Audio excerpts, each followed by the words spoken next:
SRH గెలిస్తే 13 పాయింట్లు, KKR గెలిస్తే 14 పాయింట్లు. అందరూ ఇది మాత్రమే చూస్తారు. కానీ దానికి మించిన ఒక విషయం ఈ వీడియోలో మనం డిస్కస్ చేద్దాం. అదేంటి అంటే ఎస్ఆర్హెచ్లోనే ఒక ఇద్దరు ప్లేయర్స్, కేకేఆర్లోనే ఒక ఇద్దరు ప్లేయర్స్. ఇక మళ్ళీ వాళ్ళు ఆ టీమ్స్ జెర్సీస్ వేసుకోరు. అవును, ఇక ఆ టీమ్స్ నుంచి టోటల్గా నెక్స్ట్ ఇయర్ ఐపీఎల్ అంటే ఆక్షన్ టైంకి బయటకు వెళ్ళిపోతారనమాట. ఇక ఫ్యూచర్లో మళ్ళీ వస్తారో తెలియదు, కానీ నెక్స్ట్ ఇయర్ మాత్రం ఉండరు. అండ్ మనం డిస్కస్ చేయబోయే పేర్లు ఏదో అల్లాటప్ప గల్లీ ప్లేయర్లు కాదు, లేకుంటే డొమెస్టిక్ ప్లేయర్స్ కాదనమాట. ఎంతో మెచ్చి కొనుక్కున్న ప్లేయర్స్, అంటే వాళ్ళు కోట్లు ఖర్చు పెట్టి ఇష్టంతో కొనుక్కున్న ప్లేయర్స్ అనమాట. వాళ్ళు ఎవరో తెలుసుకుందాము. So sunrisers Hyderabad versus KKR match. SRH back to back 2 victories సాధించింది. ఈ గెలిచేది ఏదో స్టార్టింగ్లో 2 గెలిచినుంటే ఈ వాటికి ప్లే ఆఫ్స్ రేస్లో ఉండేవాళ్ళేమో. సరే, అయిపోయింది, ఇక గతం గత. సో మ్యాచ్ మే 25th మ్యాచ్ జరగబోతోంది. 68th మ్యాచ్ ఇండియన్ టైమింగ్స్ ప్రకారం 7:30కి ఈ మ్యాచ్ స్టార్ట్ అవుతుంది. డబుల్ హెడర్ మ్యాచ్ అనమాట. ఆల్రెడీ ఫస్ట్ మ్యాచ్కి సంబంధించిన వీడియో మనం చేసేసాము. సో అరుణ్ జైట్లీ స్టేడియంలో ఈ మ్యాచ్ జరుగుతుంది. So Arun Jaitley stadium pitch report ఏంటి? సో బ్యాటింగ్ ట్రాక్ అనమాట. ఒకప్పుడు చిన్నస్వామి ఎలా ఉంది, ఈ మధ్య అరుణ్ జైట్లీ స్టేడియం అలా అయిపోయింది. లాస్ట్ సీజన్ నుంచి ఏదో బ్యాట్స్మెన్లు వస్తున్నారు, కొడుతున్నారు, పోతున్నారు. పిచ్చా కొట్టుడు మామూలు కొట్టుడు కాదు. ఈజీగా 200 స్కోర్ ఆడుతూ పాడుతూ వచ్చేస్తుంది. ఇక్కడ 200 అబోవ్ స్కోర్ ప్యార్ స్కోర్ పెట్టుకోండి. 200 కూడా కాదు, 200 అబోవ్, 210, 220, 230 ఇది పెట్టుకుంటే కళ్ళు మూసుకొని గెలవచ్చు. లేదంటే మాత్రం ఓడిపోతారు. ఇక బౌలింగ్ విషయానికి వచ్చామంటే ఇనీషియల్గా కొద్దిసేపు ఫాస్ట్ బౌలర్స్కి వెళ్ళిపోతుంది. బట్ ఓవరాల్గా చూసుకున్నామంటే స్పిన్ బౌలర్స్ వికెట్, స్పిన్నర్స్ గేమ్లోకి చాలా సింపుల్గా వచ్చేస్తారు. పవర్ ప్లేలోనే ఎంటర్ అయిపోయినా కూడా ఆశ్చర్యపోనవసరం లేదు. అలాంటి పిచ్ ఇది. డ్యూ ఖచ్చితంగా ఉంటుంది. టాస్ గెలిచిన టీం చేజింగ్ తీసుకోవడం బెటర్. ఇది SRH versus KKR head to head చూసాము అంటే టోటల్గా 29 మ్యాచెస్ జరిగితే అందులో ఎస్ఆర్హెచ్ 9 టైమ్స్ గెలిస్తే కేకేఆర్ 20 టైమ్స్ గెలిచింది. అండ్ ఈ సంవత్సరం కూడా వాళ్ళు ఆల్రెడీ కేకేఆర్ వాళ్ళు ఎస్ఆర్హెచ్ పైన గెలిచారు. అండ్ ఇది back to back 3 matches 4 matches ఏమో గెలిచారనమాట. ఇది ఖచ్చితంగా కొంచెం చూసుకోవాలి SRH.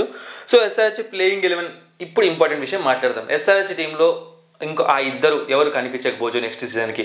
So first Nitish Kumar Reddy, 2 Mohammed Shami. చాలామంది ఒప్పుకోరు, చాలామంది యాక్సెప్ట్ చేయరు. కొన్నిసార్లు జరుగుతాయి, మనం అనుకున్నవే జరగవు, మనం అనుకున్నవే జరుగుతాయి.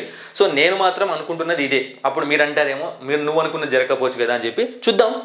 సో ఎందుకు అంటే రీజన్స్ ఉన్నాయన్నమాట. Nitish Kumar Reddy back to back మ్యాచెస్లో పూర్తిగా ఈ సీజన్ మొత్తం ఫెయిల్ అయ్యాడు. సో ఎప్పుడైనా సరే ఒక సీజన్ మొత్తం ఫెయిల్ అయ్యే ప్లేయర్స్ని మళ్ళీ వాళ్ళు రిటైన్ చేసుకున్న సందర్భాలు, అంటే ఎస్ఆర్హెచ్నే కాదు ఏ టీంలో ప్లేయర్స్ని కూడా రిటైన్ చేసుకోరు అన్లెస్ వాళ్ళు స్టార్ ప్లేయర్స్ అయితేనే, ఇంటర్నేషనల్ ఫార్మాట్లో స్టార్ ప్లేయర్స్ అయితేనే.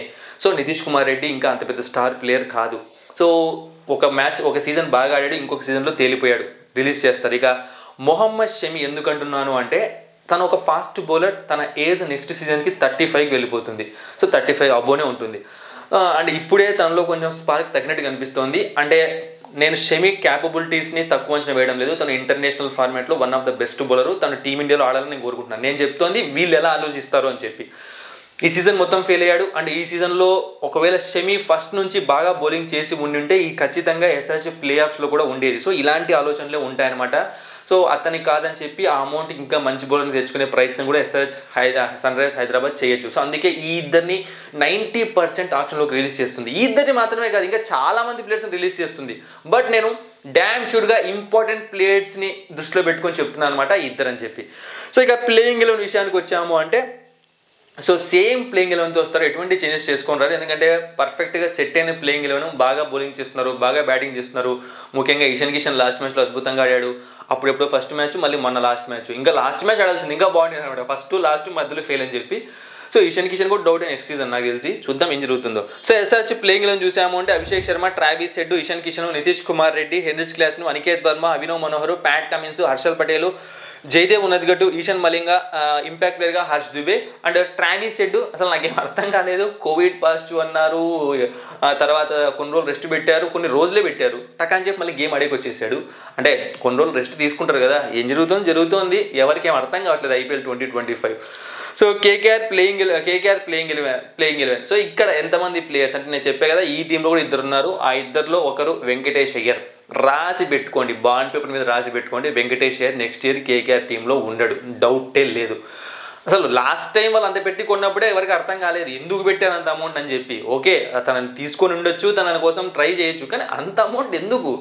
ఎగిరిపోతాడు. ఇక నెక్స్ట్ ఇంకొక పెద్ద పేరు రసెల్. నెక్స్ట్ ఇయర్ కేకేఆర్ టీంలో ఉండడు. మేబీ నెక్స్ట్ ఇయర్ కేకేఆర్ టీంలోనే కాదు, చాలా కష్టం వేరే టీంలోకి వెళ్ళడం కూడా. బట్ రసల్కున్న ఒక ఏమంటారు, ఆ నేమ్కి ఒక బ్రాండ్ ఉంది కదా, రజల్ మజల్ అని చెప్పి, ఆ పేరు మీద ఏదో ఒక టీంలోకి వెళ్ళిపోవచ్చు, కానీ పెద్ద పెద్ద అమౌంట్స్కి వెళ్ళడం ఇలాంటివి జరగకపోవచ్చు అనమాట. తక్కువ అమౌంట్స్కి వెళ్తాడు, బట్ కేకేఆర్ టీంలో మాత్రం ఉండకపోవచ్చు ఇది. సో కేకేఆర్ ప్లేయింగ్ 11 వీళ్ళు కూడా సేమ్ ప్లేయింగ్ 11తో వస్తారు.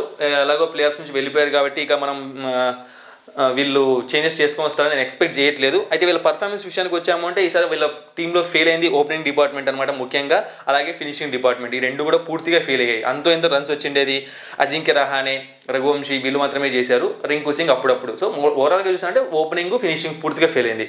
ఇక బౌలింగ్ టోటల్గా సీజన్ మొత్తం ఫెయిల్ అయింది, ఫాస్ట్ బౌలింగ్ డిపార్ట్మెంట్. స్పిన్నర్స్ మాత్రం వాళ్ళ స్టైల్లో వాళ్ళు రాణించారు. వరుణ్ చక్రవర్తి, సునీల్ నారాయణ అప్పుడప్పుడు ఫెయిల్ అవుతున్నా రాణించారు అనమాట. సో ఎక్స్పెక్ట్ చేసిన ప్లేయర్స్ ఎవరు ఆడలేదు కేకేఆర్లో, అందుకే వాళ్ళు ఈ స్టేజ్కి వచ్చారు ఈ సీజన్లో.